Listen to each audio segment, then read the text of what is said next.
পড়াশোনা করব।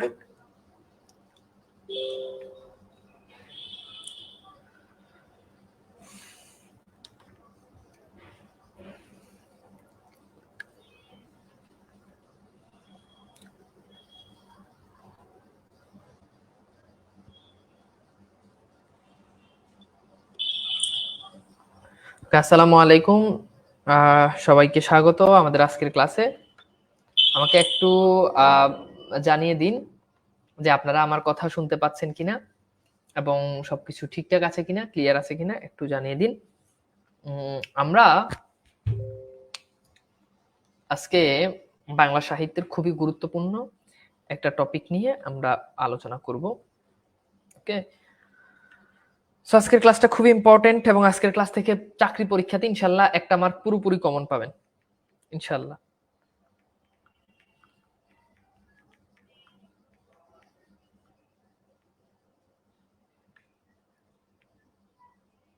ওকে, সো আমি একটু অপেক্ষা করি, সবাই যুক্ত হলে আমরা হচ্ছে আমাদের আজকের যে ক্লাস সেই ক্লাসটা শুরু করে দিব। এবং আজকে আমরা যে টপিকটা নিয়ে আলোচনা করবো এটা আমাদের চাকরি পরীক্ষাতে আমরা জানি যে আমাদের চর্যাপদ থেকে কিরকম প্রশ্ন আসে, অর্থাৎ আমাদের বাংলাদেশে এমন কোনো চাকরি পরীক্ষা নাই যেখানে আমাদের এইখান থেকে আমাদের প্রশ্ন আসে না। এটা খুবই ইম্পর্টেন্ট একটা বিষয়। এবং এই যে চাকরি পরীক্ষাতে যে প্রশ্নগুলো আসে এগুলোর অধিকাংশগুলোই আমাদের মূলত আসে হচ্ছে আমাদের সাহিত্যের যে বিষয়াদি, সেখান থেকে আমরা মোটামুটি এতটুকু পর্যন্ত নিশ্চিত যে আমাদের চর্যাপদ থেকে প্রত্যেকটা পরীক্ষাতে প্রশ্ন আসে। স্পেশালি বিসিএস প্রিলিমিনারিতে তো এখান থেকে প্রশ্ন আসে, এটাতে কোনো ডাউট নাই। ওকে, তো প্রিলিমিনারিতে এখান থেকে অবশ্যই প্রশ্ন আসবে এবং আপনাদের উচিত হচ্ছে যে চর্যাপদটা ভালো করে পড়া। এই চর্যাপদটা অবশ্যই ভালো করে পড়বেন, কারণ চর্যাপদ থেকে পরীক্ষাতে প্রশ্ন আসে এবং পরীক্ষাতে প্রশ্ন আসবে। ওকে, রেজাউন হোসাইন বলেছেন যে আসসালামু আলাইকুম। ওয়ালাইকুম সালাম। আপনাদের উপস্থিতির ভার একেবারেই মানে লাজুক অবস্থা, এরকম হলে আসলে চলে না। মানে এরকম হলে আসলে হয় না। এর আগের ক্লাসগুলোতেও বলেছি, কিন্তু আইডি ডিজেবল হওয়ার পর থেকে আপনারা যা শুরু করছেন মনে হয় যে আপনারা মানে ক্লাস দেখে আপনারা উল্টে ফেলাইতেছেন, কিন্তু আসলে বাস্তবতা কিন্তু এরকম না। এই যে লাইভ ক্লাস যখন শুরু হয় তখন কিন্তু স্টুডেন্টরা লাইভ ক্লাস কিন্তু করে না, কিন্তু আবার রেকর্ড কোর্সে ভর্তি হয় না। মানে নামে মাত্র লাইভ ক্লাস, কোর্সে ভর্তি হওয়ার আগে মনে হয় যে ক্লাস কইরা উল্টে ফেলামু, হ্যাঁ ক্লাস কইরা বিসিএস ক্যাডার হয়ে যাবো। বাট যখন কোর্স যখন শুরু হয় তখন আসলে কন্টিনিউ আমাদের ভিতরে ধৈর্যশীলতা, আমাদের ভিতরে ধৈর্যটা আসলে নাই। এইটা আমাদের সবচেয়ে বড় যে প্রবলেম, যে আমরা আসলে ধৈর্য ধরে যে কোনো কাজ করতে পারি না। ওকে, জি স্যার কেমন আছেন? হ্যাঁ আলহামদুলিল্লাহ ভালো আছি।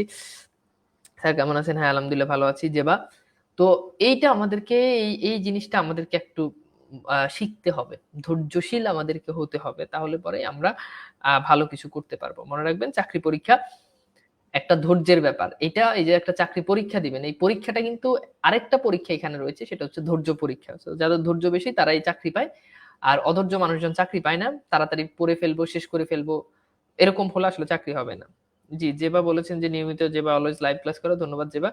আচ্ছা, তো আমরা একটু শুরু করি আমাদের আজকের যে ক্লাস। আজকে আমরা একেবারে বাংলা সাহিত্যের প্রথম থেকে আমরা আলোচনা করব। বাংলা সাহিত্যের একেবারে আহ উম আহ বাংলা সাহিত্যের একেবারে প্রথম যে দিকটা রয়েছে, আমরা একদম সেই জায়গাটা থেকে আমরা চেষ্টা করব যে আমাদের আলোচনাটা হচ্ছে আমরা কন্টিনিউ করার। তাহলে আমার মনে হয় যে আমরা মোটামুটি আমাদের জন্য বুঝতে অনেকটাই সুবিধা হবে। এর আগে আমরা ব্যাকরণ পড়েছি এবং যদি আমরা সাহিত্যও পড়েছি, কিন্তু আজকে আমরা একেবারে সাহিত্যের একেবারে প্রাচীন যুগ থেকে শুরু করব। হ্যাঁ, অর্থাৎ বাংলা সাহিত্যের ইতিহাস যেখান থেকে শুরু হয়েছে, সেই সাহিত্যের ইতিহাস যে জায়গাটা থেকে শুরু হয়েছে, আমরা সেই জায়গাটা নিয়ে আমরা হচ্ছে আমাদের আজকের ক্লাসে একটু ছোট্ট করে আমরা একটু আলোচনা করব। ওকে, তো এর জন্য আপনাদেরকে যেই কাজটা করতে হবে, আপনাদের প্রয়োজন হচ্ছে ঠিক আছে, ওকে, তো এই জন্য আমাদেরকে যেই কাজটা করতে হবে সেটা হচ্ছে গিয়ে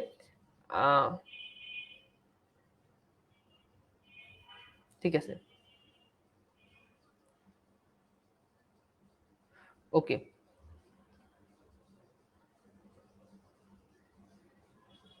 ওকে, তো ঠিক আছে, আই হোপ আপনারা দেখতে পাচ্ছেন। আমরা স্লাইডটা একটু শেয়ার করি, দেন আমরা একটু আলোচনাতে চলে যাব। ওকে, আমি স্লাইডটা শেয়ার করলাম। আজকে আমাদের প্রাচীন যুগ নিয়ে আমরা আলোচনা করব। প্রাচীন যুগের একদম শুরু থেকে আমাদের আলোচনাটা ইনশাআল্লাহ চলবে। ওকে, আচ্ছা, তো আসেন আমরা চলে যাই। প্রথমত এখানে দেখতে পাচ্ছেন কিনা আমাকে সেটা একটু জানাবেন। আমরা প্রথমত সাহিত্যের যে ইতিহাস রয়েছে এটা একটু পড়বো, সাহিত্যের ইতিহাস নিয়ে আলোচনা করব। তো সাহিত্যের ইতিহাস নিয়ে আলোচনা করতে হলে প্রথমত আমাদেরকে বাংলা সাহিত্যের এই যোগ বিভাজনটা একটু বুঝতে হবে, অর্থাৎ এখানে যোগ বিভাজনের একটা স্লাইড দেওয়া আছে, এই স্লাইডটা আমরা একটু বুঝবো। তো ফার্স্ট অফ অল সেটা হচ্ছে যে সাহিত্যের ইতিহাসে আমাদেরকে যোগ বিভাজনটা কেন ইম্পর্টেন্ট বা যোগ বিভাজনটা আমরা আসলে কেন করব, কারণ আমাদের যোগ বিভাজন থেকে পরীক্ষাতে অনেক বেশি প্রশ্ন আসে। ওভারঅল আমরা যদি মোটা জায়গায় ভাগ করি, আমাদের বাংলা সাহিত্যকে আমরা তিন ভাগে ভাগ করতে পারি। একটা হচ্ছে প্রাচীন যুগ, আর একটা হচ্ছে মধ্যযুগ, এন্ড আর একটা হচ্ছে আধুনিক যুগ। বাংলা সাহিত্যকে আমরা প্রথমত তিন ভাগে ভাগ করি। একটা হচ্ছে হ্যাঁ, তো একটা হচ্ছে কি প্রাচীন যুগ, একটা হচ্ছে প্রাচীন যুগ, আর একটা হচ্ছে মধ্যযুগ, এরপর আরেকটা হচ্ছে কি, আরেকটা হচ্ছে আধুনিক যুগ। ওকে, সো প্রাচীন যুগটা হচ্ছে আমাদের 650 থেকে 1200 পর্যন্ত, এটাকে বলা হয়, এটা হচ্ছে প্রাচীন যুগ। ওকে, আর 1201 থেকে 650 থেকে, সরি এখানে এটা 600 অনেকে বলেছে, আবার সুনীতি কুমার চট্টোপাধ্যায় তিনি বলেছেন, শহীদুল্লাহ বলেছেন যে 650, তো এটা কিন্তু 650 হবে। 650 থেকে 1200, আর 1201 থেকে 1800 পর্যন্ত এটা হচ্ছে বাংলা সাহিত্যের মধ্যযুগ।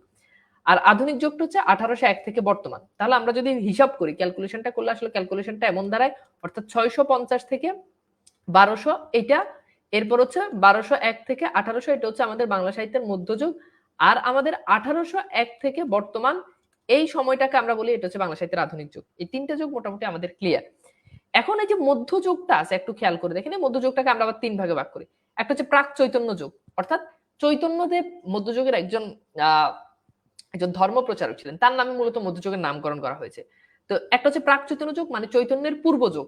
আরেকটাকে বলা হয় সেটা হচ্ছে চৈতন্য যুগ, আরেকটাকে বলা হয় চৈতন্য উত্তর যুগ, মানে চৈতন্য উত্তর যুগ মানে হচ্ছে চৈতন্যের পরবর্তী যুগ।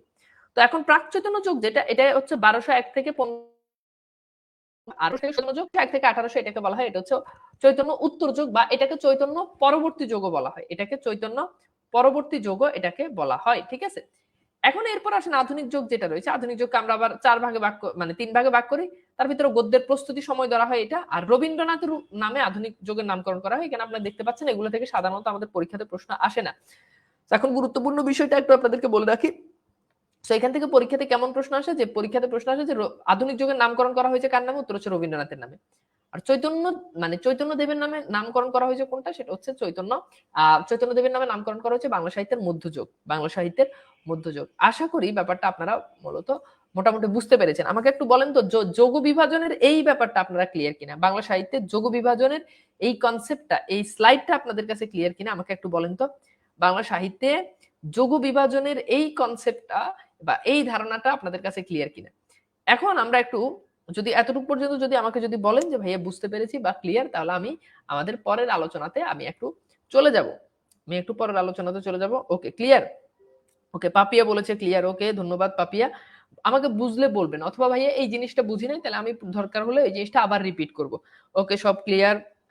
সাবরিনা ভুঁইয়া বলেছে, এরপর হচ্ছে সরকার জাহিদ বলেছে, আহ সুফল সরকার বলেছে, রেজাউল হোসেন বলেছে, ধন্যবাদ।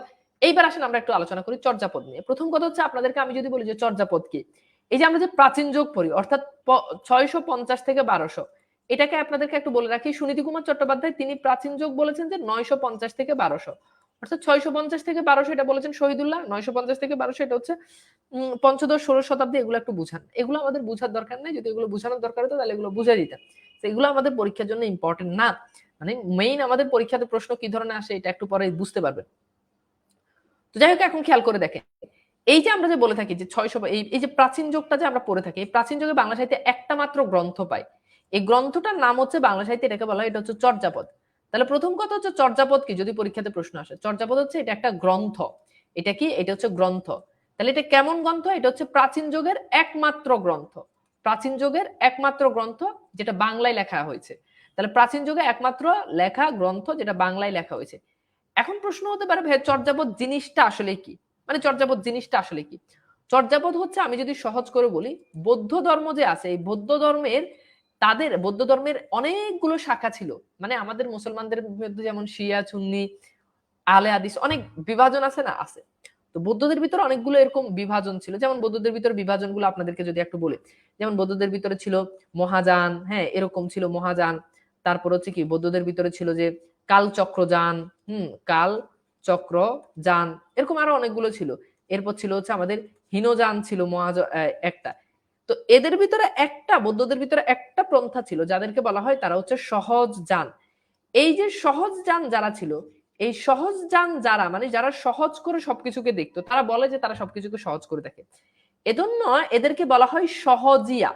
তো এই বৌদ্ধ ধর্মের সহজিয়া সম্প্রদায়ের মানুষজন যারা ছিল, তারা তাদের বৌদ্ধ ধর্মকে সহজ করার জন্য তারা গান আকারে বা পরীক্ষায় যদি প্রশ্ন আসে গান, অথবা যদি পরীক্ষাতে প্রশ্ন আসে কবিতা, তো গান অথবা কবিতা, এইটা গান অথবা কবিতা দুটোই সঠিক, তবে গান বললে সেটাকে আমরা বেস্ট আনসার হিসেবে ধরে নিব।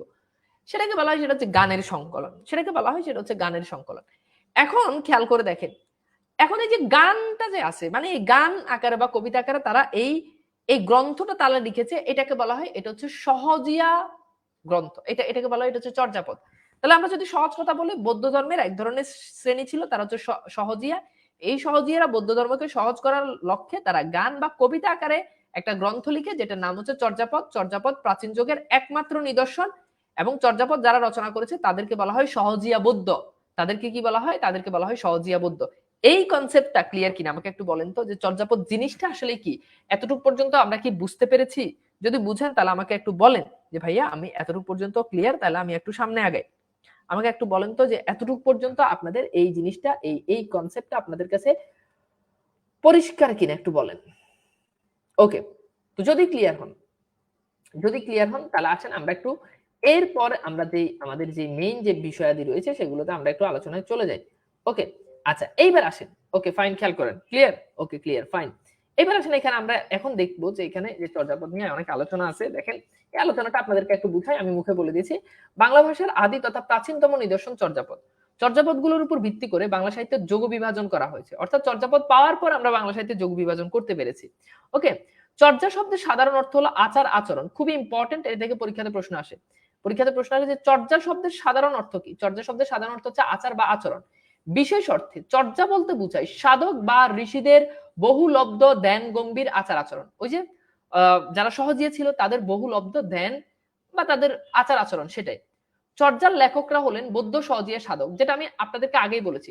চর্যাপদ মূলত বৌদ্ধ সহজিয়াদের সাধন সঙ্গীত, এটাও বলেছি। অর্থাৎ চর্যাপদ হলো গানের সংকলন। কিসের সংকলন? গানের সংকলন। বৌদ্ধ ধর্মের গুরু অর্থ ব্যাখ্যার জন্য বৌদ্ধ সাধক গণসাংকেতিক বা রূপকের আশ্রয় নিয়ে পদগুলো রচনা করেছেন। রূপকের আশ্রয় নিয়ে, অর্থাৎ বলতেছে একটা জিনিস কিন্তু আসলে বুঝাচ্ছে আরেকটা জিনিস, এরকম রূপকের আশ্রয় নিয়ে তারা চর্যাপদ লিখেছেন। এবার আসি আমরা এখান থেকে একটু প্রশ্ন সলভে চাই। এখানে প্রথম প্রশ্নটা হচ্ছে চর্যাপদ রচনাটি কোন সাহিত্যের? চর্যাপদ রচনাটি বাংলা সাহিত্যের কোন যুগের নিদর্শন? চর্যাপদ রচনাটি বাংলা সাহিত্যের কোন যুগের নিদর্শন? আদি যুগ, মধ্যযুগ, আধুনিক যুগ, অতি আধুনিক যুগ? বলেন তো কি হবে? আমরা অনেকগুলো প্রশ্ন সলভ করব, ফলে আমাদেরকে একটু দ্রুত আগাতে হবে। যেহেতু আমরা হিউজ পরিমাণ প্রশ্ন সলভ করব, কাজে আমাদেরকে একটু দ্রুত আগাতে হবে। তো একটু আমরা প্রশ্নটা সলভ করি। সো এই প্রশ্নের উত্তর হচ্ছে কি? আমরা জানি যে উত্তর হচ্ছে ক, অর্থাৎ বাংলা সাহিত্যে এই আদি যুগ বা প্রাচীন যুগে আমরা চর্যাপদ পেয়ে থাকি। ওকে, এরপর আসেন বাংলা ভাষায় প্রথম কবিতার সংকলন কোনটি? আপনাদেরকে এখানে আমি কিন্তু বলে দিয়েছি, একটা অপশন আপনাদেরকে আমি বলে দিয়েছি যে হয় গান থাকবে, গান যদি না থাকে তাহলে কবিতা থাকবে। আর যদি কবিতা যদি না থাকে, অর্থাৎ কবিতার গান যদি দুটোই থাকে, তাহলে আমরা বেস্ট অ্যান্সার হিসেবে ধরে নিব গানকে। তাহলে চর্যাপদ মূলত কিসের সংকলন? উত্তর হচ্ছে গানের সংকলন। অপশনে নাই, তখন আমাকে দেখতে হবে কবিতার সংকলন। যদি দেখি গান কবিতা দুটোই আছে, তাহলে আমাদেরকে প্রায়োরিটি দিতে হবে চর্যাপদ গানের সংকলন। এবার আসেন আমরা একটু উত্তরটা দেখি। তো এখানে উত্তর হচ্ছে কি? চর্যাপদ। Okay fine. এইবার আসেন আমরা একটু এই প্রশ্ন সলভ করি। স্থানীয় সরকার, পল্লী উন্নয়ন ও সমবায় মন্ত্রণালয়ের সহকারী প্রকৌশলী 2017। চর্যাপদ হলো মূলত কি? সো চর্যাপদ কি? চর্যাপদ গানের সংকলন, চর্যাপদ কবিতা সংকলন, প্রবন্ধের সংকলন, তারপর হচ্ছে কোনোটি নয়। ওকে, এইবার আসেন আমরা একটু এই প্রশ্নটা একটু সলভ করি যে চর্যাপদ হলো মূলত, তো চর্যাপদ মূলত কি বলেন? চর্যাপদ মূলত হলো গানের সংকলন, চর্যাপদ মূলত হলো কবিতার সংকলন, চর্যাপদ মূলত হলো প্রবন্ধের সংকলন, চর্যাপদ মূলত কোনোটি নয়। এখন কি হবে বলেন? চর্যাপদ কিসের সংকলন? চর্যাপদ কি গানের সংকলন? চর্যাপদ কি প্রবন্ধের সংকলন? চর্যাপদ কি কবিতার সংকলন? চর্যাপদ কি কোনোটি নয়? তো এইটা একটা আপনারা একটু সলভ করেন। আপনাদেরকে একটা বিষয় বলে রাখি, আমাদের ক্লাসগুলো সবগুলো ক্লাসই রেকর্ড থাকে এবং ক্লাসগুলো আমি সচরাচর ডিলিট করি না, কখনোই ক্লাস ডিলিট করি না। অনাকাঙ্ক্ষিত ভাবে আপনাদের কোর্স শেষ হয়ে যাওয়ার পর, যেমন আমার রিসেন্ট আইডিটা ডিসেবল হয়ে গেছে, অনাকাঙ্ক্ষিত ভাবে যদি কোর্স শেষ হয়ে যাওয়ার পর যদি ভিডিওগুলো যদি না থাকে, তখন সেটার দায়ভার আমি আর নিব না। অর্থাৎ আমি আজীবন রেকর্ড করবো, কিন্তু ক্লাস যখন চলে যাবে তখন সে ভিডিওগুলো, এখন আপনাদের কোর্সটা চলমান, এজন্য আমরা ক্লাসগুলো ম্যানেজ করে দিচ্ছি। কিন্তু যখন কোর্স শেষ হয়ে যাবে, ধরেন আমার কোর্স শেষ হওয়ার পর আমি মানে ইউজুয়ালি নর্মালি মানে এরকম প্রবলেম হয় না। ধরেন কোর্স শেষ হয়ে যাওয়ার 3 মাস পর আপনি বললেন ভাই ক্লাসে কোনো একটা প্রবলেম হয়েছে, তখন কিন্তু সেই দায়িত্বটা আমি নিব না। এই জন্য আপনাকে যে কাজটা করতে হবে, আপনাকে ক্লাসগুলো সাথে সাথে শেষ করে ফেলতে হবে। যদি রেকর্ড দেখেন তবুও আপনি তাড়াতাড়ি ক্লাসগুলো শেষ করে ফেলেন, কারণ এইগুলো আমাদের, যেহেতু আমরা পাবলিক ফিগার, আমাদের আইডি নিয়ে অনেক প্রবলেম হয়, অনলাইনে আমাদের বিভিন্ন রকম ঝামেলা আমাদেরকে পড়তে হয়, সেগুলো টাইকেল দিয়ে তারপর আমাদেরকে থাকতে হয়। সো আপনার একটা আইডি খুললে আপনার আইডির দিকে কেউ তাকাবে না, আপনার আজীবন এক আইডি দিয়ে চলে যাবে। বাট আমাদের আইডি যায়, আইডি আসে, কত আইডি আমার নষ্ট হয়েছে। সেই জন্য আপনারা ক্লাসগুলো আগে আগে করবেন, আমরা ক্লাস সচরাচর ডিলিট করি না। ওকে, এবার আসেন, এটা হচ্ছে গানের সংকলন। এবার আসেন আমরা একটু এই প্রশ্ন সলভ করি যে চর্যাপদ রচনার মূল উদ্দেশ্য কি ছিল। ঝটপট 3 সেকেন্ডের ভিতরে প্রশ্ন সলভ করেন। নীতি চর্চা, ধর্ম চর্চা, সাহিত্য চর্চা, এরপর হচ্ছে অনুবাদ চর্চা।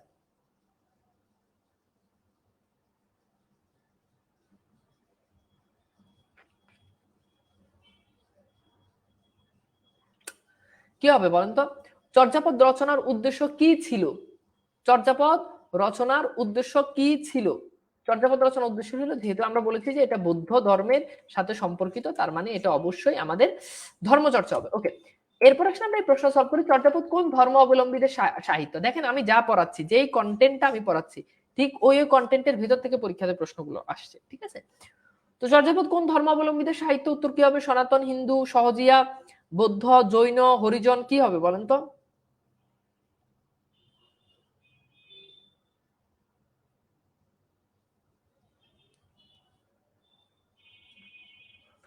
উত্তর কি হবে বলেন তো? উত্তর হচ্ছে সহজিয়া বৌদ্ধ। উত্তর হচ্ছে কি? সহজিয়া বৌদ্ধ।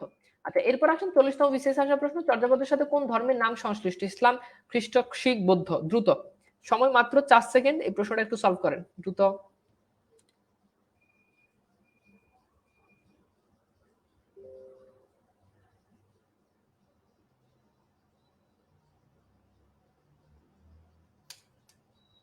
ওকে, সো এটার উত্তর অবশ্যই এটা কি হবে? বৌদ্ধ ধর্ম। এই প্রশ্নটা আপনাদেরকে একটু সলভ করে দিই। কোন রাজবংশের আমলে চর্যাপদ রচনা শুরু হয়? উত্তর হচ্ছে চর্যাপদ পাল রাজাদের আমলে চর্যাপদ শুরু হয়। কোন শাসনের আমলে চর্যাপদ শুরু হয়? উত্তর হচ্ছে পাল রাজাদের। এটা পরীক্ষার জন্য খুব গুরুত্বপূর্ণ। উত্তর হচ্ছে পাল। আচ্ছা, এইবার আসেন চর্যাপদের রচনাকাল। এখানে আপনাদেরকে একটু সহজ করে বলে দিই। এই মতটা হচ্ছে শহীদুল্লাহ বলেছেন, তিনি হচ্ছেন 650 থেকে 1200। তিনি বলেছেন যে মানে প্রাচীন যুগের যা ডিউরেশন তিনি তাই বলেছেন। সুনীতি কুমার চট্টোপাধ্যায় বলেছেন যে 950 থেকে 950 থেকে 1200। এরপর হচ্ছে সুকুমার সেন বলেছেন 900 থেকে 1350। ঠিক আছে, 950 থেকে 1350, অর্থাৎ এটা তাদের মত, এখান থেকে পরীক্ষাতে প্রশ্ন আসে না, জাস্ট আপনাদেরকে একটু বলে রাখলাম আর কি। আচ্ছা, এবার আসুন চর্যাপদের আনুমানিক বয়স। এখন এটা খুব নর্মাল, শহীদুল্লাহর মধ্যে দিয়ে হিসাব করেন, তাহলে শহীদুল্লাহর মধ্যে চর্যাপদ রচনা হচ্ছে 650। আর যদি আমরা 2023 সাল থেকে যদি 650 যদি বাদ দিই, তাহলে উত্তর হচ্ছে কি 1300 থেকে মানে 1373 বছর, তাই না? আর সুনীতি কুমার চট্টোপাধ্যায় তিনি বলেছেন চর্যাপদ রচনা হচ্ছে 950। তাহলে এখন 2000 আমরা যদি 23 সাল হিসাব করি, তাহলে 2023 থেকে 950 বাদ দেন, ওভারঅল 1072 সামথিং। তার মানে এই জন্য বলা হয়, যেহেতু দেখেন 1000 বছরের উপরে, এই জন্য বলা হয় 1000 বছরের পুরান বাংলা ভাষা। মানে বাংলা ভাষা 1000 বছর বয়স হয়ে গিয়েছে, বাংলা ভাষার বয়স 1000 বছর হয়ে গেছে। এখন চর্যাপদের আনুমানিক বয়স কত? ডিরেক্ট এভাবে আসবে না, তবে এইটা আসতে পারে যে চর্যাপদের আনুমানিক বয়স কত। উত্তর হচ্ছে 1000 উপরে, মানে 1000, 1000 বছরের পুরান, মানে 1000 বছরের বলে না, মানে হচ্ছে 1000 বছর অলরেডি হয়ে গেছে, এটা হচ্ছে বিষয়। আচ্ছা, এরপর আসুন চর্যাপদ আবিষ্কার, অর্থাৎ এই যে গ্রন্থটা নিয়ে আমরা আলোচনা করতেছি, এই গ্রন্থটা আসলে কিভাবে আবিষ্কার হয়। এটা একটা ইম্পর্টেন্ট প্রশ্ন যে ভাই চর্যাপদটা যে আমরা যে আলোচনা করি, এই চর্যাপদটা আসলে কিভাবে আবিষ্কার হয়। তো এই চর্যাপদটা কিভাবে আবিষ্কার হয়, আসেন আমরা একটু সেটা একটু দেখি। সালটা হচ্ছে 1907। 1907 সালে নেপালের রাজদরবারের রয়্যাল লাইব্রেরি থেকে, যে লাইব্রেরি থেকে এটা আবিষ্কার করা হয়, সেই লাইব্রেরির নাম হচ্ছে রয়্যাল লাইব্রেরি। এবং এটা নেপালের রয়্যাল লাইব্রেরি থেকে, এটা নেপালের রয়্যাল লাইব্রেরি থেকে এটা আবিষ্কার হয়। কে আবিষ্কার করেন? তিনি আবিষ্কার করেন তিনি হচ্ছেন হরপ্রসাদ শাস্ত্রী। কে আবিষ্কার করেন? হরপ্রসাদ শাস্ত্রী। এই হরপ্রসাদ শাস্ত্রী তিনি নেপালের রাজদরবারের রয়্যাল লাইব্রেরি থেকে আবিষ্কার করেন। আবার বলছি, কে আবিষ্কার করেন? উত্তর হচ্ছে হরপ্রসাদ। এই হরপ্রসাদ শাস্ত্রী তিনি এটা আবিষ্কার করেন। শাস্ত্রীটা হচ্ছে তার উপাধি। তাহলে খেয়াল করে দেখেন, 1907 সালে নেপালের রাজদরবারের রয়্যাল লাইব্রেরি থেকে হরপ্রসাদ শাস্ত্রী চর্যাপদ আবিষ্কার করেন। কি আবিষ্কার করেন? চর্যাপদ তিনি আবিষ্কার করেন। মোটামুটি চর্যাপদ আবিষ্কারের এই ছোট্ট ইনফরমেশনটা আমাদের জানা থাকা দরকার, যদি এখানে আরো অনেকগুলো কথা আছে প্রথমে এই দায়িত্বটা বলে রাজেন্দ্রলাল মিত্রের উপর। রাজেন্দ্রলাল মিত্র তিনি এটার মানে এটা পুঁথিগুলো আবিষ্কারের জন্য তিনি পদক্ষেপ নিয়েছেন, কিন্তু পরবর্তীতে এই রাজেন্দ্রলাল মিত্র তিনি মারা যান। তিনি মারা যাওয়ার পরে এই দায়িত্বটা গিয়ে পড়ে হরপ্রসাদ শাস্ত্রীর উপর। তখন হরপ্রসাদ শাস্ত্রী এর আগে তিনি 2 বার নেপালে গিয়েছেন। তিনি সম্ভবত 1800 হচ্ছে খুব সম্ভবত 97, 1800 কিংবা 1898 2 বছর টানা তিনি গিয়েছেন। তারপর তিনি 1907 গিয়ে, এর আগেও 2 বার গিয়েছেন, 2 বার গিয়ে তিনি কিন্তু কোনো গ্রন্থ আবিষ্কার করতে পারেননি। তাহলে তিনি মোট নেপাল গিয়েছেন কয়বার? উত্তর হচ্ছে 3 বার। তো তৃতীয়বার যখন তিনি 1907 যখন তিনি গিয়েছেন, 1907 যাওয়ার পর তখন তিনি নেপালের রাজদরবারের রয়্যাল লাইব্রেরি থেকে তিনি এই গ্রন্থটা তিনি কি করতে পেরেছেন? তিনি আবিষ্কার করতে পেরেছেন। নেপালের রাজদরবারের রয়্যাল লাইব্রেরি থেকে তিনি এই গ্রন্থটা আবিষ্কার করতে পেরেছেন। ওকে, এইবার আসেন আমরা একটু এই প্রশ্নটা সলভ করি। বাংলা ভাষার আদি নিদর্শন চর্যাপদ আবিষ্কার হয় কত সালে? সো 38তম এবং 30তম বিসিএস এ প্রশ্নটা আসছে। আমরা একটু প্রশ্নটা একটু সলভ করব।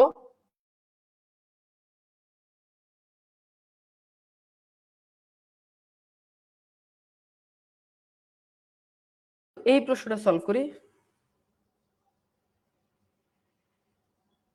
হ্যাঁ, তো সঠিক উত্তর কি হবে? আমরা এটা জানি যে 1907। আচ্ছা, এখন আপনাদের প্রশ্ন হতে পারে যে চর্যাপদ কেন নেপালে গেল? এটা খুব ভালো একটা প্রশ্ন যে ভাইয়া চর্যাপদ নেপালে যাওয়ার কারণ কি? চর্যাপদ নেপালে কেন গেল?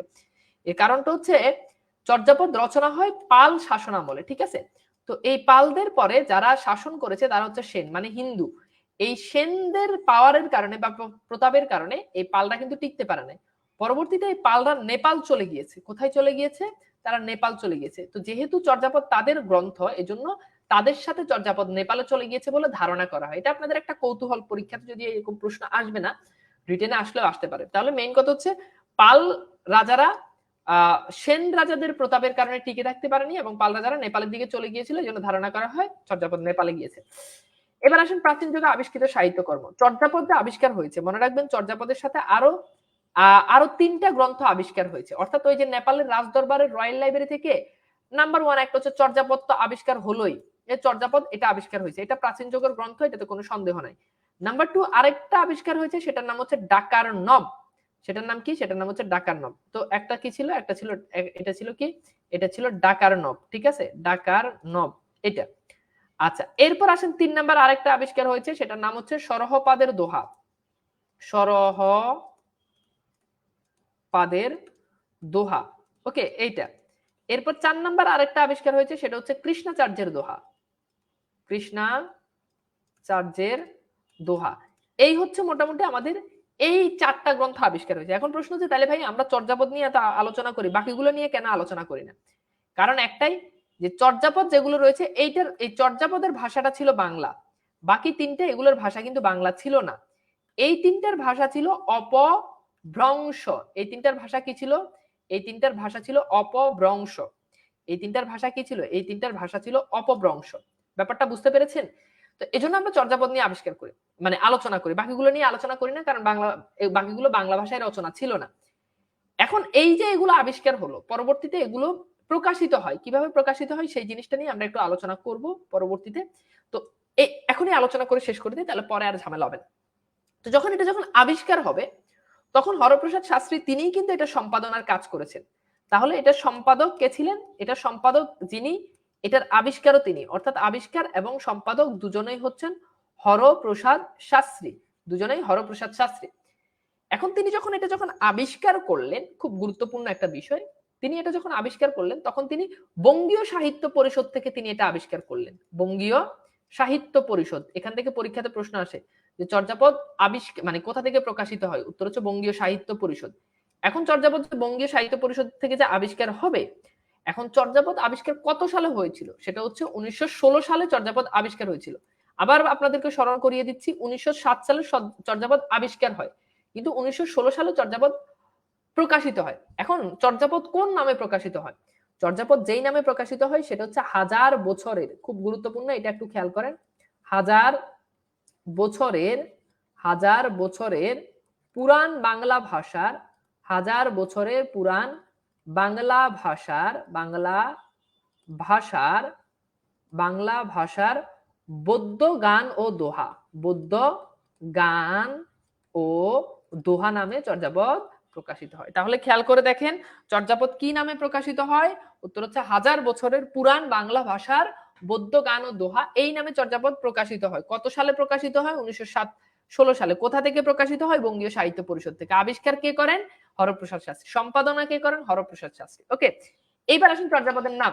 অর্থাৎ চর্যাপদ ছাড়াও চর্যাপদের আরো বেশ কিছু নাম রয়েছে, মানে অনেকের, যেমন হরপ্রসাদ শাস্ত্রী তিনি বলেছেন যে চর্যাপদের নাম হচ্ছে চর্যা চর্য বিনিশ্চয়। জাস্ট এটাই মনে রাখেন, আর কিছুই পরীক্ষাতে প্রশ্ন আসে না, বাকিগুলো এমনিতেই দিলাম। তো চর্যাপদের যদি পরীক্ষাতে প্রশ্ন আসে যে চর্যাপদের প্রকৃত নাম কি, বা হরপ্রসাদ শাস্ত্রীর মতো চর্যাপদের নাম কি, উত্তর হচ্ছে চর্যা চর্য বিনিশ্চয়। উত্তর কি হবে? চর্যা চর্য বিনিশ্চয়। বাকিগুলো জাস্ট এমনি দিয়ে রাখলাম মানে জানার জন্য, বাট বাকিগুলো থেকে পরীক্ষাতে প্রশ্ন আসে না। ওকে, বাকিগুলো থেকে কখনোই পরীক্ষাতে প্রশ্ন আসে না। এইবার আসেন আমরা একটু এই প্রশ্নটা সলভ করি, যে 37তম বিসিএস আসা প্রশ্ন, যে চর্যাশ্চর্য বিনিশ্চয় এর অর্থ কি? চর্যাশ্চর্য বিনিশ্চয় এর অর্থ কি? একদম প্রথম দিকে আমরা এই প্রশ্নটার একটা হিন্টস দিয়ে দিয়েছি, সো এটা মনে রাখাটা আপনাদের পক্ষে আমার মনে হয় যে খুব বেশি কঠিন হবে না। তো আমরা একটু এইটা একটু সলভ করি, যে চর্যাচর্য বিনিশ্চয় এর অর্থ কি? চর্যাচর্য বিনিশ্চয় এর অর্থ কি? দ্রুত।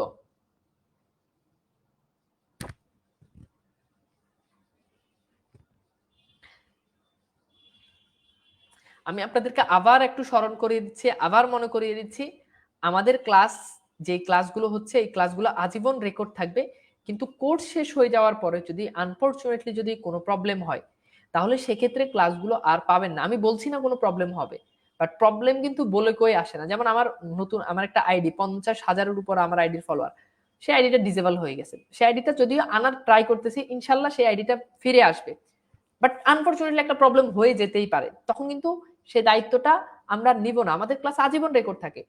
তবে কথা হচ্ছে আজীবন রেকর্ড থাকে এই কথা সত্য, তবে যদি কোনো অনাকাঙ্ক্ষিত প্রবলেম না হয়, যদি কোনো অনাকাঙ্ক্ষিত প্রবলেম হয় তাহলে সেটা কোর্স শেষ হয়ে যাওয়ার পরে আমরা তখন এই জিনিসটা দেখবো না। এই জন্য আপনাদেরকে বারবার এই জিনিসটা এই জন্য বলছি যে আপনারা লাইভ ক্লাসগুলো দেখেন অথবা রেকর্ড ক্লাসগুলো দেখে তাড়াতাড়ি শেষ করে ফেলেন, যাতে ক্লাসগুলো যাতে শেষ হয়ে যায়। 6 মাসের জন্য 2 মাসের জন্য ক্লাসগুলো রেখে দিয়ে না। সো এটার উত্তর হচ্ছে কোনটি আচরণীয় আর কোনটি নয়।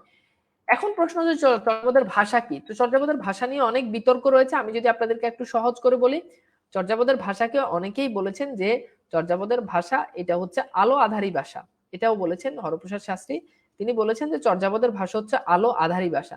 কেন এটাকে আলো আধারী ভাষা বলেছেন আমরা এটা একটু বুঝি।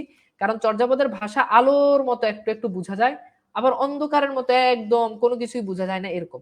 মানে চর্যাপদ পড়লে আপনি দেখবেন যে অনেকটা মনে হয় যে আপনি বুঝতেছেন বাংলা ভাষায়, আবার অনেকটা বাংলায় না, মানে দুর্বোধ্য মনে হচ্ছে। এই জন্য চর্যাপদের প্রথমত চর্যাপদের ভাষাকে বলা হয়েছে আলো আধারী ভাষা। কি বলা হয়েছে? আলো আধারী ভাষা। ওকে, তো চর্যাপদের ভাষাটাকে আলো আধারী ভাষা বলা হয়েছে। আরো বেশ কিছু অনেকে অনেক রকম বলেছেন। চর্যাপদের ভাষা নিয়ে একটা বিতর্ক হয়েছে। অনেকেই চর্যাপদের ভিতরে অনেক ভাষার শব্দ পাওয়া যায়, যেমন কিছু হিন্দি শব্দ পাওয়া যায়, হ্যাঁ, কিছু উড়িয়ার শব্দ পাওয়া যায়, কিছু হচ্ছে আমাদের অসমীয় শব্দ পাওয়া যায়। এই নিয়ে তখন একটা বিতর্কের যখন তৈরি হলো, তখন সুনীতি কুমার চট্টোপাধ্যায় তিনি একটা গ্রন্থ লিখলেন যার নাম হচ্ছে ODVL। তো ODVL মানে কি? Origin development of the Bengali language. এটা লিখে তিনি সর্বপ্রথম প্রমাণ করলেন যে চর্যাপদ আসলে বাংলা ভাষার নিদর্শন। ODVL তিনি লিখে তিনি রচনা করেছেন। সম্ভবত ODVL 1927-26 সালে তিনি ODVL রচনা করেন। ঠিক আছে, ODVL রচনা করে তিনি সেটাকে বুঝাতে চেয়েছেন যে চর্যাপদ আসলে বাংলা ভাষার আদি নিদর্শন। এবার আমরা একটু দেখি, আরেকটা বিষয় আপনাদেরকে একটু সলভ করি, যে চর্যাপদের ভাষাকে আলো আধারী ভাষা বলা হয়েছে, সেই সাথে চর্যাপদের ভাষাকে সান্ধ্য ভাষা বা সন্ধ্যা ভাষাও বলা হয়েছে। কারণ সন্ধ্যার সময় যেমন এই একটু আলো থাকে, আবার একটু অন্ধকার থাকে, একটু আলো থাকে, একটু অন্ধকার থাকে, এরকম চর্যাপদের ভাষাটা একটু বোঝা যায় আবার একটু বোঝা যায় না, একটু বোঝা যায় আবার একটু বোঝা যায় না, একটু বোঝা যায় আবার একটু বোঝা যায় না। আমরা একটু এই প্রশ্নটা সলভ করি। 42তম বিসিএস আসছে।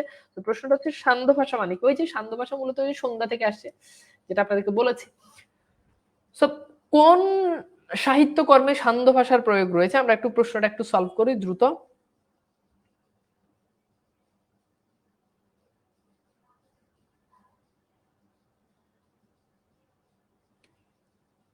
ওকে, তো সঠিক উত্তর চর্যাপদ। এইবার আসলে আমরা একটু দেখি চর্যাপদের টিকা, এই জিনিসটা খুবই ইম্পর্টেন্ট। তো চর্যাপদের টিকা নিয়ে আলোচনা করতে হলে মুনিদত্ত চর্যাপদের সংস্কৃত টিকা তিব্বতী অনুবাদ করেছিলেন। তো পরীক্ষাতে প্রশ্ন আসে যে চর্যাপদের তিব্বতী অনুবাদ কে করেছিলেন? খুবই ইম্পর্টেন্ট, যে চর্যাপদের তিব্বতী অনুবাদ কে করেছিলেন? চর্যাপদের তিব্বতী অনুবাদ কে করেছিলেন? চর্যাপদের তিব্বতী অনুবাদ কে করেছিলেন? চর্যাপদের তিব্বতী অনুবাদ করেছিলেন মুনিদত্ত। চর্যাপদের তিব্বতী অনুবাদ কে করেছিলেন? চর্যাপদের তিব্বতী অনুবাদ করেছিলেন মুনি দত্ত। চর্যাপদের তিব্বতী অনুবাদ কে করেছিলেন? মুনি দত্ত। ওকে, এরপর খেয়াল করে দেখেন, তবে তিনি 11 নং পদের ব্যাখ্যা দেননি। চর্যার টিকাকার তিব্বতী অনুবাদ করেছিলেন, চর্যা টিকার তিব্বতী অনুবাদ করেছিলেন কীর্তিচন্দ্র। সুতরাং দেখেন, যদি বলা হয় এখানে একটা কনফিউশন রয়েছে যে সংস্কৃত টিকার তিব্বতী অনুবাদ কে করেছিলেন? মুনি দত্ত। আর চর্যার টিকার তিব্বতী অনুবাদ কে করেছিলেন? বুঝতে পেরেছেন? মানে সংস্কৃত টিকার তিব্বতী অনুবাদ করেছিলেন মুনি দত্ত। আর যদি বলো চর্যার টিকার তিব্বতী অনুবাদ কে করেছিলেন, উত্তর হচ্ছে কীর্তিচন্দ্র। প্রবোধচন্দ্র বাগচি চর্যার সেই তিব্বতী অনুবাদ সংগ্রহ করেন, চর্যার টিকা সংগ্রহ করে। মোট শব্দ রয়েছে, এগুলো জানা ইম্পর্টেন্ট না, এরপর আসেন এটা খুব ইম্পর্টেন্ট যে 1927 সালে খ্রিস্টাব্দে ডক্টর শহীদুল্লাহ তিনি প্যারিস থেকে প্রকাশিত একটা গ্রন্থ, এটা এখানে ইয়ে হয়ে গেছে, এই তিনি একটা গ্রন্থ যিনি এটা তিনি প্রকাশ করেছেন, এখানে এটার নামটা হচ্ছে আমাদের ইয়ে হয়ে গেছে, বাট তিনি 27 মানে যে সালটা মানে তিনি এটার উপর একটা গ্রন্থ লিখেছেন। শহীদুল্লাহ গ্রন্থটা চর্যাপদের উপর কত সাল লিখেছেন? সাধারণত পরীক্ষাতে এটা আসে, উত্তর হচ্ছে 1927। এইবার আসেন আমরা একটু এই প্রশ্নটা একটু সলভ করি যে চর্যাপদের টিকাকারের নাম কি? 41তম বিসিএস, দ্রুত আমরা একটু প্রশ্ন সলভ করি।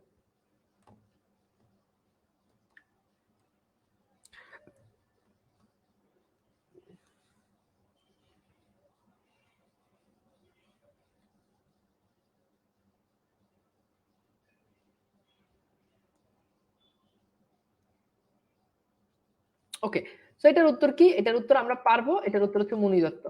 এবার আসুন চর্যাপদ কোন ছন্দে রচিত? এখান থেকে পরীক্ষাতে প্রশ্ন আসে, সহজ করে আপনাদেরকে বলি, আধুনিক ছন্দের বিচারে চর্যাপদ মাত্রাবৃত্ত ছন্দে রচিত। আধুনিক ছন্দের বিচারে চর্যাপদ মাত্রাবৃত্ত ছন্দে রচিত। যদিও চর্যাপদের ছন্দ নিয়েও অনেক বিতর্ক রয়েছে, অনেকেই বলেছেন, অনেকে অনেক রকম, কেউ কেউ বলেছেন পদ্যটিকা ছন্দে রচিত, অনেকে অনেক রকম বলেছেন। তো বাট আধুনিক ছন্দের বিচারে চর্যাপদ মাত্রাবৃত্ত ছন্দ রচিত, এতটুকু পর্যন্ত মনে রাখলে হবে। আমরা একটু এই প্রশ্ন সলভ করি। এটা 33তম বিসিএস এর প্রশ্নটা আসছে। আমি গতকাল অ্যাড হয়েছি গ্রুপে, ক্লাসগুলো কিভাবে পাবো? গ্রুপে ক্লাসগুলো ঢুকলেই পাবেন, দেখেন পিন পোস্টটা দেখেন, পিন পোস্ট নতুন যে ক্লাসগুলো দেওয়া হচ্ছে ওগুলোর পিন পোস্ট শীঘ্রই করে দেওয়া হবে, চিন্তা করেন না। এটা একটু সলভ করে, যে চর্যাপদ কোন ছন্দে লেখা? উত্তর কি হবে বলেন তো? উত্তর হচ্ছে খ, মানে মাত্রাবৃত্ত ছন্দে লেখা। এরপর হচ্ছে চর্যাপদ মানে গ্রন্থাকারে চর্যাপদ প্রকাশ, এটা আমরা পড়েছি, ঠিক আছে। আমরা একটু এই প্রশ্ন সলভ করি। অর্থাৎ যে চর্যাপদ কোথা থেকে প্রকাশিত হয়, কে প্রকাশ করেন? চর্যাপদ প্রথম কোথা থেকে প্রকাশিত হয়? সমাজসেভা অধিদপ্তর প্রবেশনারি অফিসার 2013। তো আমরা একটু এই প্রশ্নটা সলভ করি যে চর্যাপদ প্রথম কোথা থেকে প্রকাশিত হয়? বঙ্গীয় সাহিত্য পরিষদ থেকে, এশিয়াটিক সোসাইটি থেকে, শ্রীরামপুর মিশন থেকে, এরপর হচ্ছে পোর্ট উইলিয়াম কলেজ থেকে। বলেন তো কোথা থেকে চর্যাপদ কি হয়? প্রথম প্রকাশিত হয়। বলেন চর্যাপদ প্রথম কোথা থেকে প্রকাশিত হয়? উত্তর হচ্ছে আমরা জানি বঙ্গীয় সাহিত্য পরিষদ থেকে। বঙ্গীয় সাহিত্য পরিষদ কর্তৃক প্রকাশিত চর্যাপদ কে সম্পাদনা করেন? এই প্রশ্ন আমরা কিন্তু পড়েছি, এই প্রশ্ন আমরা কিন্তু পড়েছি। ওকে,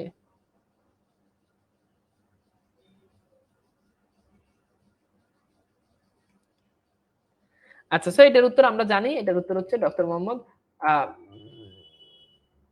হ্যাঁ সরি, হরপ্রসাদ শাস্ত্রী, যিনি সম্পাদনা করেছেন তিনি, হরপ্রসাদ শাস্ত্রী। এবার আসুন চর্যাপদের পদের সংখ্যা। তো আমি আপনাদেরকে একটু বলে দিই, চর্যাপদের পদের সংখ্যা কেউ কেউ বলেছেন 23টা পদ, আবার কেউ কেউ বলেছেন চর্যাপদে মোট 24টা পদ আছে। এই হচ্ছে চর্যাপদের পদ সংখ্যা। সরি সরি সরি সরি, দুঃখিত, ভুল হয়েছে। এটা হচ্ছে চর্যাপদের কবি কতজন? যদি পরীক্ষাতে প্রশ্ন যে চর্যাপদের কবি কয়, তাহলে চর্যাপদের কবি কয়জন? উত্তর হচ্ছে কেউ কেউ বলেছেন 23 জন, কেউ কেউ বলেছেন 24 জন। আর যদি বলা হয় যে চর্যাপদের পদ কয়টা, উত্তর হচ্ছে 50, মতান্তরে 51। অর্থাৎ কেউ বলেছেন 50টা পদ, আবার কেউ বলেছেন 51টা পদ। তাহলে কবি কতজন? 23 থেকে 24 জন, 23 কিংবা 24 জন। পদের সংখ্যা কয়টা? উত্তর হচ্ছে 50 কিংবা 51টা। এখানে একটা ব্যাপার ছিল, লারিডম্বিপা নামে একজন পদকর্তা ছিল। এই লারিডম্বিপা তার কোনো পদ পাওয়া যায়নি, লারিডম্বিপার কোনো পদ পাওয়া যায়নি, ফলে অনেকেই তার পদ ধরেন নাই, এবং তার পদ না ধরার কারণে 23টা হয়ে গেছে। অনেকেই তার পদ ধরছে, এই জন্য 24টা হয়েছে। অনেকেই তাকে কবি হিসেবে ধরছে, কারণ তার কোনো পদ পাওয়া যায় নাই, এই জন্য অনেকে তাকে কবি হিসেবে ধরে নাই, তাদের মতো 50টা। আবার অনেকে বলেছেন না, যেহেতু প্রাচীন গ্রন্থ, হতে পারে যে তিনি লিখছেন কিন্তু তার সাহিত্যটা আমাদের হাতে আসেনি, এই জন্য তারা চর্যাপদে তারা লারিডম্বিপাকে কবি হিসেবে ধরছেন, এই জন্য 51টা হয়েছে। এই দ্যাটস ইট, আর কিছু না।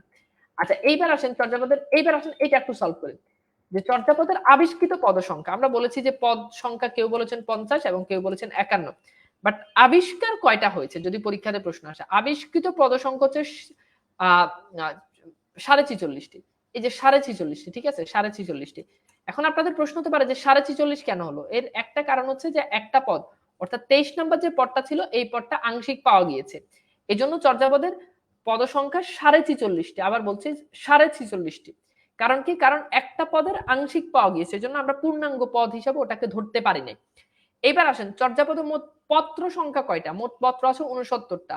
চর্যাপদের কোন কোন পদ পাওয়া যায়নি, মানে টোটালি পাই নাই? দেখেন 46.5টা পাইছি, আবিষ্কার হয়েছে, তার মানে বাকিগুলো পাওয়া যায় নাই। তার মানে কত নাম্বারটা পাওয়া যায় না? 24 নাম্বার পদ কার্ণপার পাওয়া যায় না, 25 নাম্বার পদ তন্ত্রীপার পাওয়া যায় না, এবং 48 নাম্বার পদ কুক্কুরিপার পাওয়া যায় না। অর্থাৎ এই 3টা পদ আমরা টোটালি পাই নাই।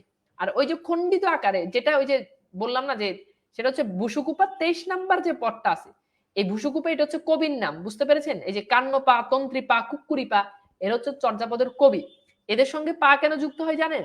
এটা হচ্ছে সম্মান সূচক পা যুক্ত হয়, ঠিক আছে? যেমন আমরা এখন বলি জনাব, এরকম আর কি, মিস্টার, মিসেস, তো সম্মান সূচক এগুলো যুক্ত হয়। তাহলে দেখেন 46.5টা আবিষ্কার হয়েছে, খেয়াল করেন 46.5টা আবিষ্কার হয়েছে, এরপর হচ্ছে প্লাস বাকি 3টা পাই নাই, এই হিসাব করলে দেখেন যে 50টা হয়ে যায়, বুঝতে পেরেছেন? তাহলে চর্যাপদে আবিষ্কৃত হয় না এমন পদের সংখ্যা কয়টা? উত্তর হচ্ছে চর্যাপদে আবিষ্কৃত হয় নাই এমন পদের সংখ্যা হচ্ছে 3টা, আর আবিষ্কৃত হয়েছে এমন পদের সংখ্যা হচ্ছে 46.5টা। ওকে ফাইন, আমরা একটু এই প্রশ্নটা সলভ করি যে চর্যাপদটি কোন, মানে চর্যাপদের কোন পদটি খণ্ডিত আকারে পাওয়া যায়?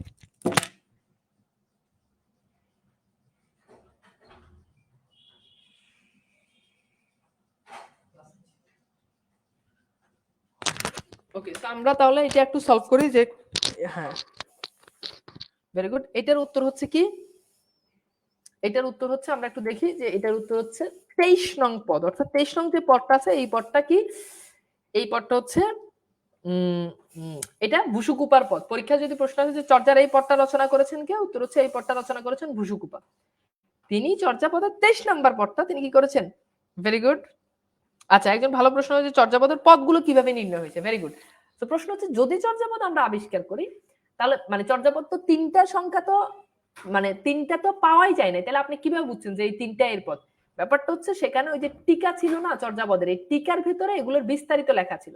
আবার এমনও হতে পারে যে সেখানে সূচিপত্র ছিল, সূচি থেকে বের করা হয়েছে।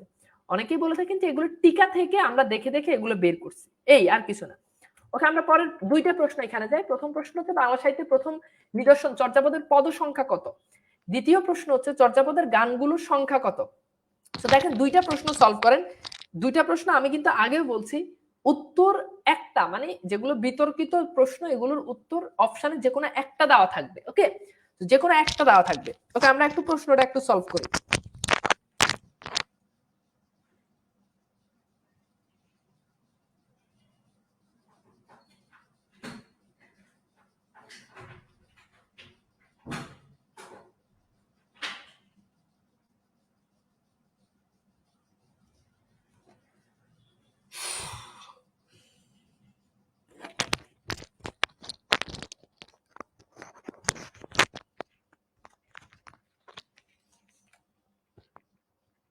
ওকে, সো এইটার উত্তর হচ্ছে 50।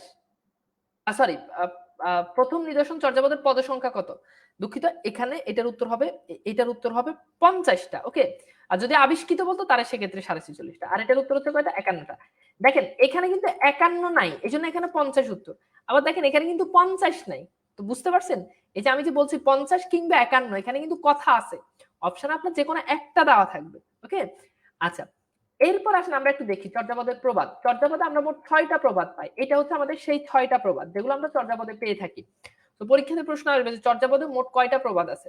তো প্রথম প্রবাদগুলো আপনাদেরকে একটু সংক্ষেপে বুঝাই, একটু খেয়াল করেন, মনোযোগ দেন। তো প্রথম প্রবাদ যেটা চর্যাপদের প্রথম যে প্রবাদ, সেই প্রবাদটা হচ্ছে যে আপনা মাংসে হরিণা বৈরী। আবার খেয়াল করেন, চর্যাপদের প্রথম যে প্রবাদ, সেই প্রবাদটা হচ্ছে আপনা মাংস হরিণা বৈরী। এইটা মানে কি? আপনা মাংস হরিণা বৈরী, এটার মানে হচ্ছে হরিণ নিজের মাংসের কারণে ইতার জন্য, মানে এটা আসলে টাইপিং মিস্টেক, যে ইহার জন্য হবে।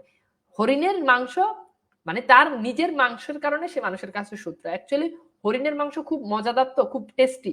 সো ফলে যেটা দেখা যায় যে আমরা আসলে সবাই হরিণের মাংস চাই।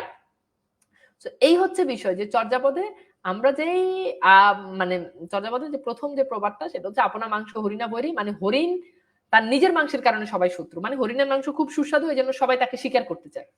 তো এটা ভুসুকুপাত 6 নাম্বার পদ। এরপর বলেছে যে 2 নাম্বার বলেছে যে দুহিল দুধ কি বান্টে সময়, মানে যে দুধ স্তন থেকে বের হয়ে গেছে, গরুর দুধ যেটা বাট থেকে বা স্তন থেকে যেটা বের হয়ে গেছে, ওটা চাইলে আপনি কখনো আর গরুর বান্টে বা স্তনের মধ্যে আপনি ফিরিয়ে দিতে পারবেন না। এই জন্য এখানে বলছে যে দুহিল দুধ কি বান্টে সামাই। ওকে, মানে জি, কে বলছেন? আমি ক্লাস শেষ করে কল দিচ্ছি, শেষ করে কল দিচ্ছি। ওকে, এইবার আসেন, তার মানে এটা এটা ড্যান্ডন পালিক্সের 17তম 33তম পদ। 3 নম্বরে তিনি বলেছেন যে হাতের কানন, হাতের কাঙ্কন মাল ও উদাপন, মানে হাতের কাঙ্কন মানে হচ্ছে হাতের যে চুড়ি বা হাতের অলংকার, এটা দেখার জন্য দর্পণ মানে আয়নার প্রয়োজন হয় না। এটা সরহপার 32 নম্বর পদ। 4 নম্বর বলেছেন যে হাড়িতে ভাত নাহি নীতি আবেশী, অর্থাৎ হাড়িতে ভাত নাই, আমার পাতিলে ভাত নাই, কিন্তু আমার আবেশী মানে আমার প্রতিবেশী, আমার প্রেমিকার অভাব নাই। মানে এখানে প্রেমিকা বা প্রতিবেশী বুঝাইছে যে প্রতিদিন আমি নিজে খাইতে পারি না, কিন্তু প্রতিদিন মানুষজন এসে ভিড় জমায়। 5 নম্বর বলা হচ্ছে যে বরসুন গোহালি কি মধুর্ত বলং দে, মানে দুষ্ট গরুর চেয়ে শূন্য গোয়াল ভালো, মানে যে দুষ্ট তার থেকে একেবারে না থাকা শূন্য গোয়াল এটা অনেক ভালো, মানে দুষ্ট গরুর থেকে শূন্য গরু না থাকা আরো ভালো। এরপর বলা হচ্ছে অন্য চাহিদা অন্য বিনিষ্ট, এগুলো হচ্ছে মূলত আমাদের পদ। ওকে, চর্যাপদের যে পদের সংখ্যা রয়েছে, আচ্ছা চর্যাপদের যে ইয়ে রয়েছে আর কি, চর্যাপদে আমাদের যে চর্যাপদে আমাদের যে প্রবাদ গুলো রয়েছে, তো প্রবাদ গুলো মূলত আমাদের ক্লিয়ার। এবার আসলে আমরা একটু কবিদেরকে নিয়ে একটু আলোচনা করি, এটা খুব ইম্পর্টেন্ট, আমরা একটু চর্যাপদের কবিদেরকে নিয়ে একটা আলোচনা করবো। তো এখানে চর্যাপদের কবিদের চর্যাপদের যে কবি রয়েছেন তাদেরকে নিয়ে একটু আলোচনা করা হয়েছে, অর্থাৎ কিভাবে আপনি কবিদেরকে মনে রাখতে হবে। মনে রাখতে হবে এটা কিন্তু গুরুত্বপূর্ণ না, বাট মনে রাখার কিছু কৌশল আমি আপনাদেরকে বলে দিয়েছি। এখানে বলেছে যে সাদা বিবি, একটু খেয়াল করেন, এখানে আপনি কৌশল দিয়ে জিনিসগুলোকে ইজিলি মনে রাখতে পারেন এবং ইজিলি আপনার মনে রাখার জন্য এটা কিন্তু খুব মানে কার্যকরী হবে। তো বলেছে যে সাদা বিবি, এই সাদা বানানটা একটু খেয়াল করবেন, সাদা বিবি, বিবি বানানটা খেয়াল করবেন। আতা খেয়ে গুন্ডার মতো মহিদরপা ও কম্বলাকে নিয়ে চাঁদা তুলে ভোজ করলো, এটা একটা টেকনিক। এবার দেখেন এখান থেকে এই যে সাদা, এই সা মানে শান্তিপা, দা মানে কি ধাম্পা, আর এই যে বিবি, বি মানে কি বিরূপা, আর বি মানে কি বৈদিকের মানে কি বিনাপা। আতা খেয়ে মানে আতা ফল বুঝাচ্ছে আর কি, আ মানে কি আর্যদেব, তা মানে কি তারিকপা। এরপর দেখেন গু মানে কি গুগুরিপা, ধ মানে কি ডম্বিপা। এরপর হচ্ছে মহিদরপা, এই যে এখানে যে মহিদরপা আছে এটা। এরপর হচ্ছে কি কম্বলপা। এরপর হচ্ছে এই যে চাঁদা, চা মানে কি চাটিপা, দা মানে কি দারিপা, ভ মানে কি ভদ্রপা, জ মানে কি জয়নন্দীপা। শেষ। এরপর আসেন এখানের বাইরে আরো যে যারা রয়েছে, যেমন ভুসুকুপা ধর্মের ঢেকু দিয়ে কঙ্কন বাজিয়ে তন্ত্র করে সব স্বর লুকালো। এখান থেকে যে ভুসুকুপা, ধর্ম মানে হচ্ছে ধর্ম, ডে মানে কি ঢেকু, এই ঢে মানে হচ্ছে ঢ্যান্ডন পা, কু মানে হচ্ছে কুকুরিপা, কঙ্কন মানে কি কঙ্কন পা, তন্ত্র মানে হচ্ছে তন্ত্রীপা, সব মানে হচ্ছে সবরপা, স্বর মানে হচ্ছে সরপা, লু মানে হচ্ছে লুইপা, কা মানে হচ্ছে কান্নপা। ঠিক আছে, এইবার বলেন এইখান থেকে আপনি জাস্ট একটা স্ক্রিনশট নিয়েও রাখতে পারেন।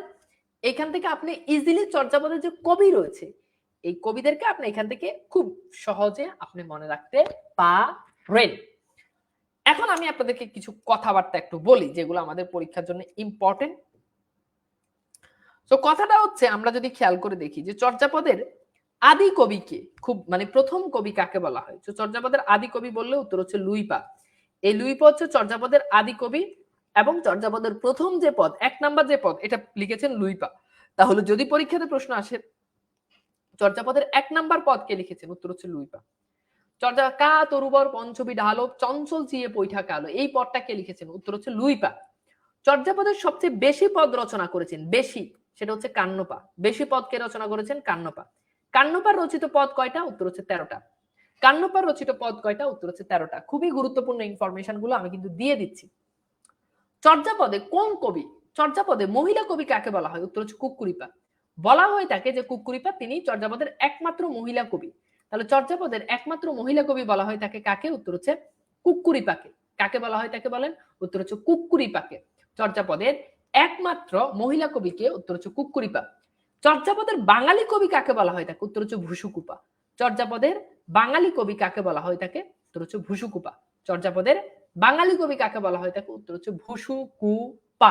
ভুসুকুপা, উত্তর হচ্ছে ভুসুকুপা। এইবার আমাকে একটু বলেন এতটুকু পর্যন্ত ক্লিয়ার কিনা, দ্রুত।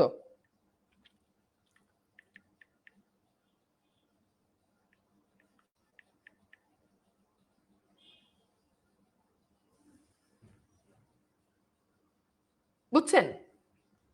ক্লিয়ার হলে আমাকে বলেন।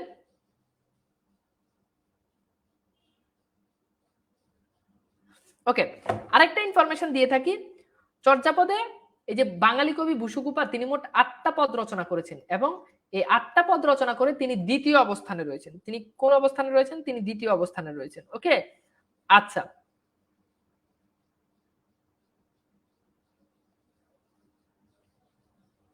ওকে, আচ্ছা, আরেকটা ইনফরমেশন দিয়ে থাকি। চর্যাপদের একজন কবি রয়েছেন, এই যে তার নাম হচ্ছে ঢম্বিপা।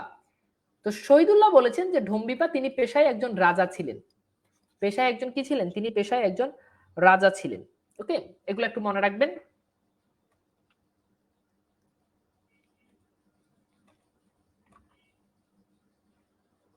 ক্লিয়ার? বুঝছেন? ওকে, সো আমাদের মনে হয় যে এতটুকু পর্যন্ত আমাদের এই জিনিসগুলো আমাদের মোটামুটি আমাদের ক্লিয়ার। ওকে, তো আমাকে একটু বলে দেন তো যে আজকে এই যে আমরা যে চর্যাপদের ক্লাসটা করলাম, এই ক্লাসটা আপনাদের কাছে কেমন লেগেছে? চর্যাপদের এই ক্লাসটা আপনাদের কাছে কেমন লেগেছে একটু বলেন তো। এটা কততম ক্লাস? আমাকে একটু সিরিয়ালটা দেখতে হবে। সিরিয়ালটা দেখে আমি সিরিয়ালটা অ্যাড করে দিব। এটা খুব সম্ভবত 28তম ক্লাস, খুব সম্ভবত 28তম ক্লাস। ওকে,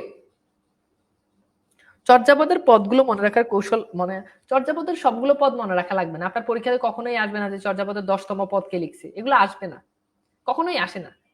জাস্ট এই যে কে কতটা পদ লিখছে এটা আসতে পারে, তাও দুইজন, কান্নপা 13টা পদ, ভুসুকুপা 8টা পদ দ্বিতীয় অবস্থানে রয়েছে। ওকে, বুঝছেন? আমাকে একটু বলেন তো যে আজকের এই যে ক্লাসটা যে হলো, এই ক্লাসটা আপনাদের কাছে কেমন লেগেছে? মানে এই ক্লাসটা করে আপনাদের কি মনে হয়েছে যে আসলে মানে জিনিসটা ইজি, বা জিনিসটা আসলে আমরা সহজ করে পড়ানোর জন্য বা পড়ার জন্য আমরা চেষ্টা করতেছি এবং জিনিসটা আসলে অনেকটা সহজ হয়েছে? তো জিনিসগুলো নিয়ে আপনারা অনেক প্যারা খান, আসলে প্যারা নেওয়ার মতো কোনো বিষয় না। ওকে, আউটস্ট্যান্ডিং স্যার, স্যার খুব ভালো লেগেছে। ওকে, যাই হোক, আপনাদেরকে আমি আরেকবার রিকোয়েস্ট করতেছি একটু রেগুলার ক্লাস করেন। এই যে দেখেন একটা অনাকাঙ্ক্ষিত প্রবলেম হয়েছে, আইডি ডিসেবল হয়ে গেছে, এখন আমাদের একটা সমস্যা। আমার তো অলরেডি সবগুলো ব্যাচের ক্লাস চলে গেছে। তো এই যে আপনারা যারা রেকর্ড ক্লাস করেন, তাড়াতাড়ি রেকর্ড ক্লাসগুলো করেন, লাইভ ক্লাস করেন, এটা সবচেয়ে ভালো। যারা লাইভ ক্লাস করেন তাদের চাকরি আগে হবে, আমি বলছি। তারা বেশি সিরিয়াস, তারা বেশি সিরিয়াস। ঠিক আছে? তো অনাকাঙ্ক্ষিত এরকম প্রবলেম হতেই পারে, এটা আমার হাতে না। আমি তো আর ইচ্ছা করে আমার আইডি ডিসেবল করে দিই না, তাই না? আমি ইচ্ছা করে কখনো আপনাদের ক্লাসও ডিলিট করবো না, কিন্তু অনাকাঙ্ক্ষিত প্রবলেম হতেই পারে। তখন আপনারা দেখা গেল এই যে আমাকে এখন আমার আগের ব্যাচগুলো থেকে ক্লাস দিতেছে, আমার 10তম 17তম 15তম ব্যাচ থেকে ক্লাস দিতেছে। ভাই, আমার পক্ষে কি সম্ভব 2 বছর 1 বছর 6 মাস আগের কোর্সের ক্লাস দেওয়া? আমি কোথা থেকে এই ক্লাসগুলো পাবো? তো এই জিনিসটা আপনাদেরকে বুঝতে হবে এবং এটা বুঝছেন, পরে আমারই ব্লেম দিবেন, আমারই দোষ দিবেন যে এই বেটা ক্লাস শেষ করে হের আর কোনো দায়িত্ব নেই। অ্যাকচুয়ালি আমার ক্লাস শেষ করার পরে আমার দায়িত্ব, মানে আমার নৈতিকতা, আমি যদি আপনার তখন যদি আপনার দায়িত্ব নিই, সেটা হয়তো বড় দিলের মানুষ আমি, বাট আমার এটা আমার উপর ফরজ না, এটা নফল কাজ। কোর্স শেষ হয়ে যাওয়ার পর আপনার দায়িত্ব, আমার কাজ কোর্সের ভিতরে আপনাকে সবকিছু কমপ্লিট করে দেওয়া। কিন্তু কোর্সের বাইরে আমি যদি আপনার কোনো প্রশ্নের উত্তর দিই, এটা ভালো, না দিতে পারলে এটার জন্য আমার গুনাহ হবে না। বাট কোর্সে আমি যদি ভালো সার্ভিস না দিতে পারি, এটার জন্য আমাকে জবাবদিহি করতে হবে। তো এই জন্য তখন আমাকে ব্লেম দিয়েন না, আমি মন থেকে কথাগুলো বলতেছি। মানে এখন আমি খুব ভালো পড়াইছি, আমার অনেক আগের ব্যাচগুলোতে খুব ভালো পড়াইছি, স্টুডেন্টরা খুব স্যাটিসফাইড। কিন্তু যখন এই একটা প্রবলেম হয়েছে, ক্লাস যখন চলে গেছে, তখন আমার ব্লেম দিতেছে যে আমি দায়িত্বহীন, আমার কোনো দায়িত্ব নাই, এই সেই অনেক রকম কথাবার্তা এখন শুনতে হচ্ছে। যাই হোক, আপনাদেরকে এগুলো বলে দিচ্ছি যাতে পরে আমাকে মানে ভুল বুঝেন না, উল্টাপাল্টা আমার নামে পিছনে কথা রটায়েন না। আমি যেটা বলি সেটা সরাসরি বলি, এবং যেটা বলি সেটা লিগেল কথা, সত্য কথা, এটাই বলি। ঠিক আছে, ভালো থাকবেন, সুন্দর সুস্থ থাকবেন, আল্লাহ হাফেজ।